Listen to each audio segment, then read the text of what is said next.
And we are live. All right. Hi, guys. For anybody that shows up in the future. All right. So today we are going to be discussing Saturn, the planet Saturn, and Uranus. So let me pull this up. We're just going to get started. The sooner we can, get it in there, show you, the sooner we're out of here and not taking up your time. All right. Let me put it on Saturn really quick. So, sis, you want to read that about Saturn? Saturn is the ruler of Capricorn. It symbolizes our ability to be structured, organized, and create stability through discipline and order in our lives. Saturn is the last planet that we are able to see with the naked eye, and it is known as the planet of limitations. Saturn is also known as Kronos in Greek mythology, father of time and cycles. He is the father who teaches us about responsibilities and obligations. Saturn is known to teach. Did I just do? Yeah, no. Saturn is known to teach us about discipline and hard work ethic. He teaches us about the laws of karma and about cause and effect in our lives. The sign and house where Saturn sits in your chart is usually where you will feel the most limitation in your life. However, with hard work and meeting your responsibilities, it can bring you great success. He teaches us about spiritual growth through experiencing and time. This always makes me think of the phrase, nothing worthwhile comes easily. He teaches that the meaning of life is about experiencing so that we can learn and grow and expand our understanding. I guess I could go on there. Saturn illnesses can be seen through blockages and crystallization in the body over a period of time. Things like arthritis, rheumatism, and more. Like blockages also like in your heart or blockages in any area of your body, really. And crystallization, so even like me with my gout and stuff like that, that can be my Saturn limiting me, trying to teach me. That's interesting. Mm-hmm. Yeah, because I have it. It's directly affecting us when we don't do what we're supposed to be doing. Or if we get stressed. Yeah. So when skillfully expressed, we are grounded, we are more structured, we're more practical, and we're more patient. When we're unskillfully expressed, we can be domineering or dominating or overpowering. We can be repressed or feel oppressed. We can become depressed and pessimistic. I say it because it's all these like S's, depressed, oppressed, repressed. So, okay. So my Saturn is 1 degree next to my Jupiter in the second house in Virgo. Isn't that interesting? Because, that's where our Uranus is. So, okay. So if yours is in Virgo in your second house, let's do this really quick. So Virgo. Well, wait a minute. No, my Saturn. No. I'm talking about Maria. Maria's in here with us. Oh, okay. Gotcha. Let's do hers because you and I already did ours kind of thing. Okay, let's do hers really quick. Awesome. So my Saturn is in the sign of Virgo, which represents how I define, limit, and apply structures in my life. So fill in some of the sign characteristics of Virgo. So we move over to the Virgo, which happens to be up because both Carla and I's Uranus is in Virgo. But so Virgo is ruled by Mercury, corresponds to the 6th house. They are known to be practical, efficient, clear, analytical, dividing, precise, detailed. I mean, this sounds just like you as well, Maria. So unselfish, conscientious, helpful, serving, utilitarian, disciplined, skillful. Yes. So when you're skillfully expressed, you're those.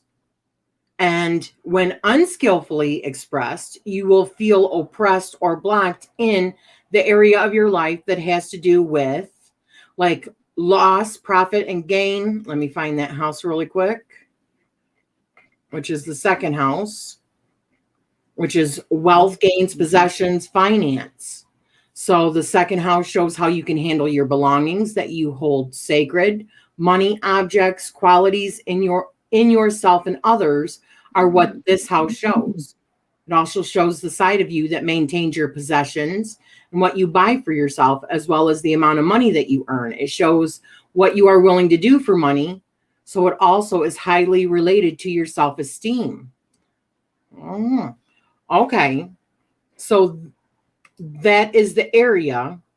Yeah, that is the area where you can feel either positive or negative, depending on whether or not you're, skillfully or unskillfully expressed. All right. So why don't we go on to the next one then? Let me find it, which is Uranus. All right, sis, you want to read that? Uranus is known as the Great Awakener because of the time and events that happened around its discovering in 1781 by William Herschel. And I forgot to say that Uranus is the ruler of Aquarius.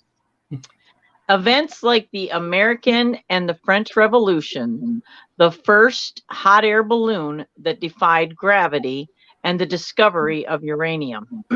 It is also known as a Saturnian planet and is known as a higher frequency, vibration, or octave of the planet Mercury, thereby carrying thought at much quicker speeds. Uranus also rotates on its tummy, making for a very different and eccentric planet, breaking a bit from the previous set limitations of Saturn. Although Uranus stretches the limitations of Saturn, they do play an important role together. Saturn helps keep Uranus from chaos and destruction with its structure, and Uranus helps loosens the grip of Saturn's strict rules. When they work together, they lead to positive and meaningful change. Uranus indicates in our charts where we can make meaningful change in our lives and break free of old structures. Uranus also rules our central nervous system and electrical impulses, a flash of genius or a flash of inspiration. Yeah, because think of it. Mercury is the planet of thought and communication. Mm-hmm. But Uranus is like a step up from that, right? So the thought processes work way faster. So that's like genius level stuff that is like, being extremely quick. So you get these flashes of inspiration or flashes of genius just out of the blue, depending on where your Uranus is. You can't say Uranus. It's because I can't. Because I'm such a child. Okay. We both then are. We'd be laughing.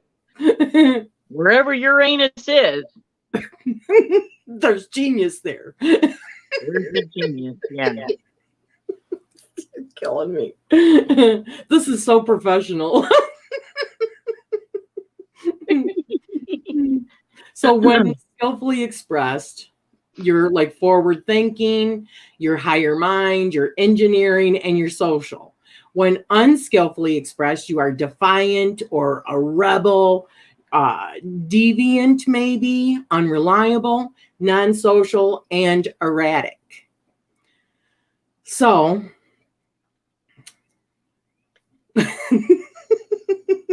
my Uranus is in the sign of. Oh my God, we are so bad. Okay. So you're is in Libra in your third house. Okay. So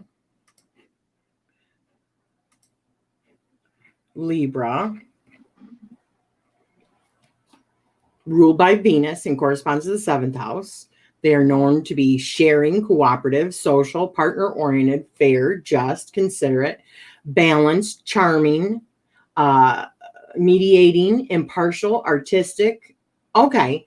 So these are areas of your life, refined, beautiful, harmonious, pleasing, well-proportioned, and tasteful.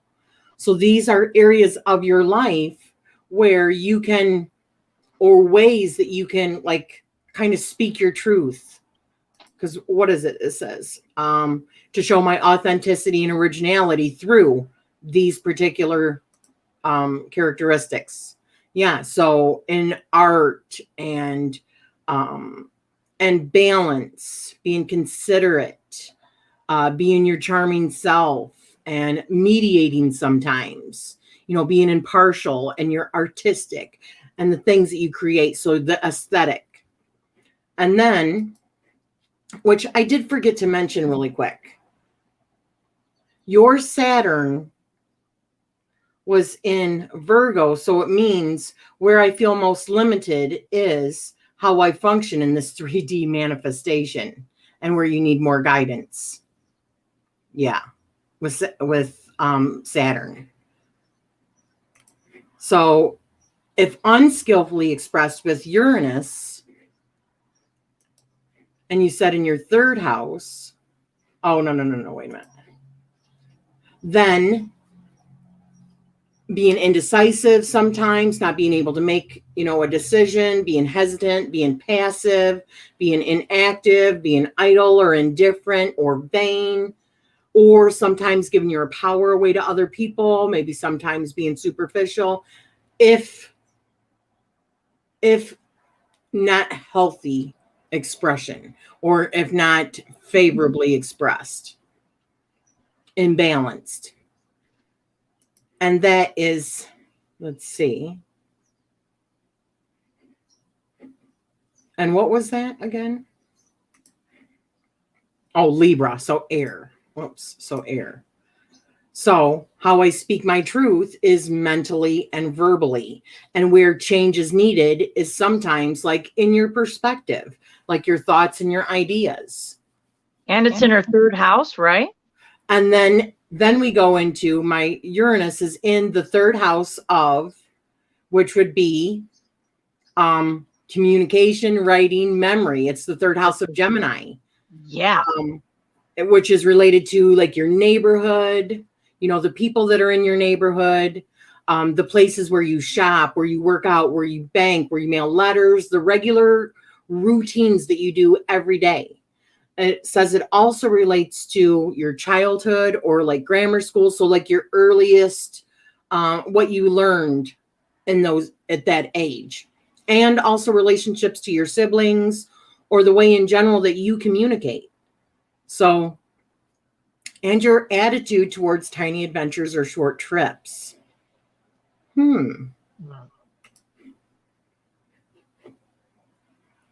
So, unique self-expression is best shown in these areas. So what do you think? I think that's right on the money. Yeah. So what do you think, Maria? So mine and Carla's, my Saturn is in Aries in my 10th house. And I found out also something, how you have one of your planets that is in SD? Well, I figured out what SD was because my Saturn is SD. And SD, because in Western it says it's retrograde. However, it says SD in true sidereal. And so I went to look and see what that was. And it was like that stage because the retrograde ended on the very next day. or it went direct the very next day. So it was kind of, SD means it was in that stationary stage right before it went direct again. And there's another term where it's stationary right before it goes retrograde. That's SR. So I'm not exactly sure what that means at this point. I'm still trying to research that. But just so you know, that's what the SD means. It's not technically retrograde. It's like in a transition. Oh, on the last full moon. Okay. I can be very impulsive when it comes to wanting to take a trip, pack my bags, and just go. Yeah. Yeah. So, yeah, Carla's and mine is in Aries in my 10th house of career. And Carla's Saturn is in Aries in her 8th house of spirituality and hidden occult, spiritual knowledge, psychic stuff, your shadow kind of stuff, which I find very interesting. So you have felt kind of limited, right? Yeah. In that area. Mm-hmm. And then. But didn't you also say the Aries kind of cancels out the Saturn? Yes. That's another thing. I believe that Aries, at least, is said it in Vedic astrology. So if it's saying it in Vedic astrology, I haven't seen it yet in Western astrology, but I just kind of married the two. Okay. So I'm thinking that it is, but it kind of makes sense to me because it's the sun. Aries is ruled by the sun. And the sun is supposed to be like the strongest aspect in your chart. Well, retrograde, Uranus retrograde, I'm not 100% sure. That would, I think, because I have not really got to that part yet, but let me see if I can find something on it really quick. If it's even in this one. Oh, let's see.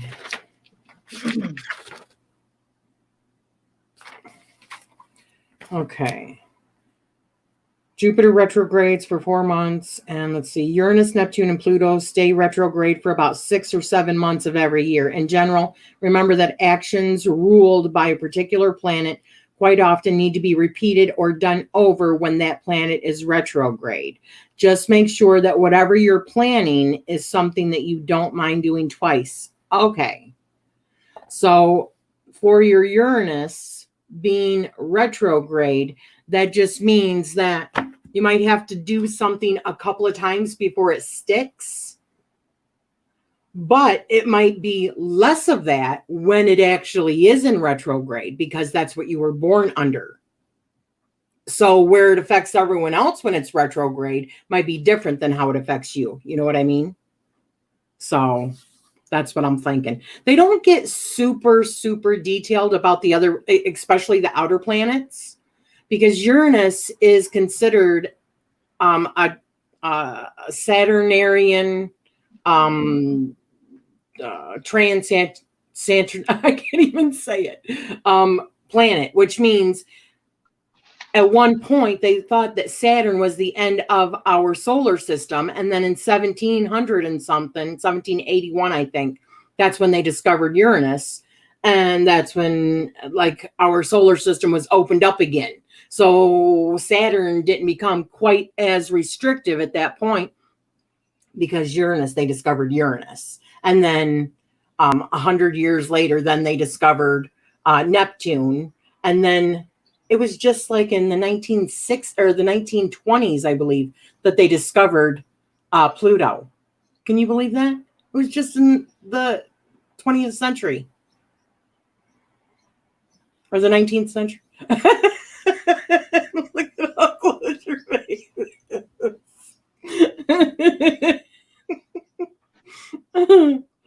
Oh my goodness. My eyesight is so bad.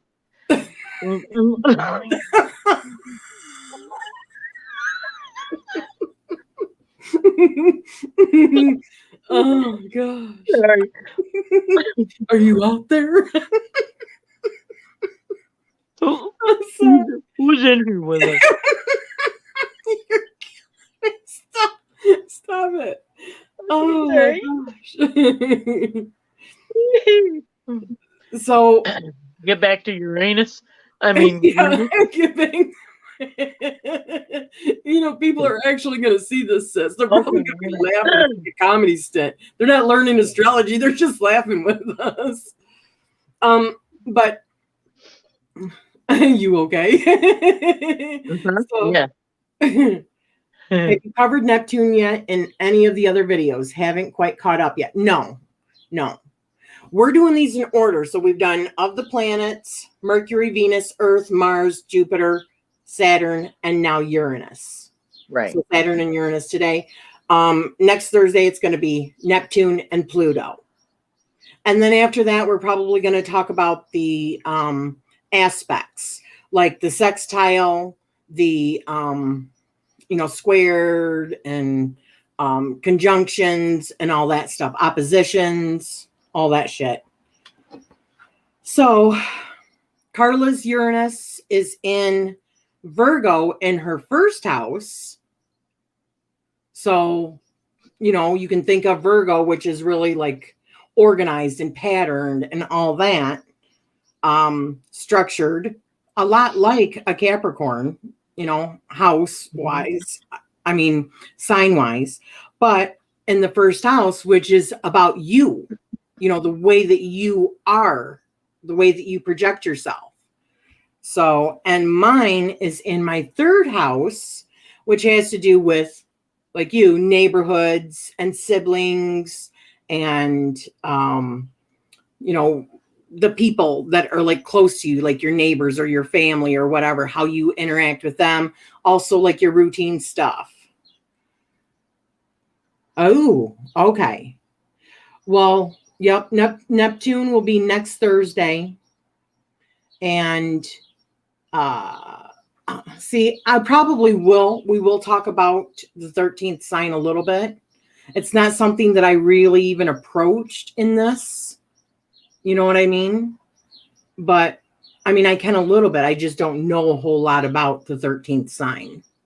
But it'd be kind of interesting, like an add-on kind of thing. Because this is really more based on like the structure of Western, but so I think that's it. We got through this one really, really fast, even with all the laughing and the joking.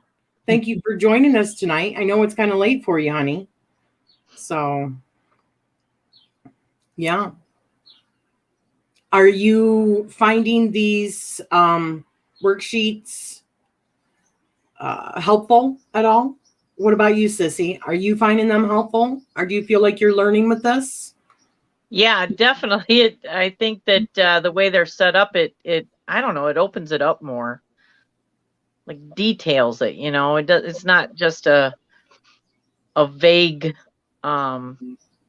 description of things. It's more detailed. It goes in depth, and it helps to makes more sense when you set it up this way.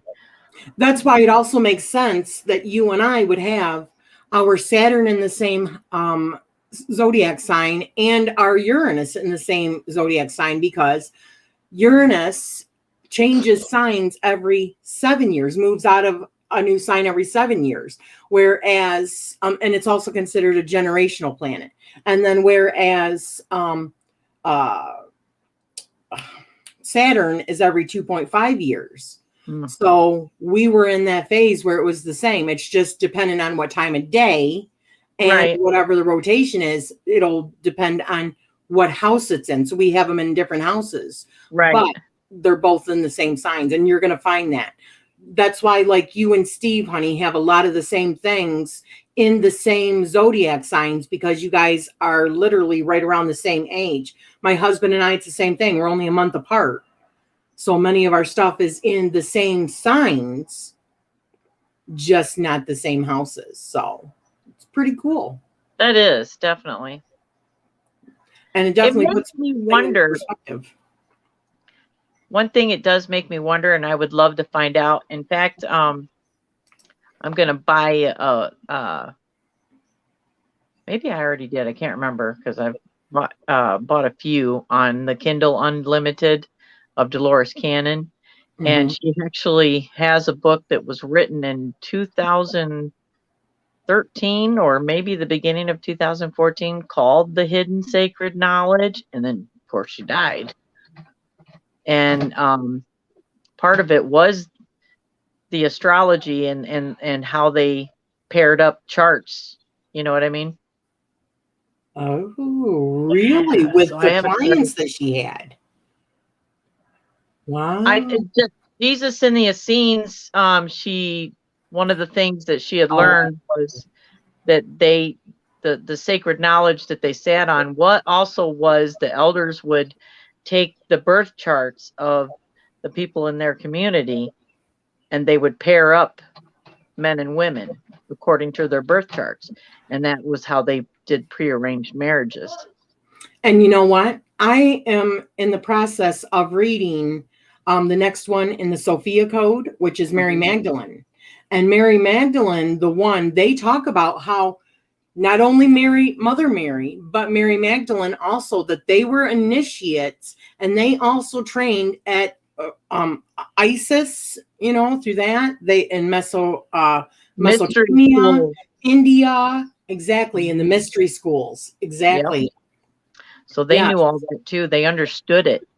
And that Jesus did also. And they talk about that. Yes. Yep. And that they were masters like him, or that they were, equals. Yes. Yeah.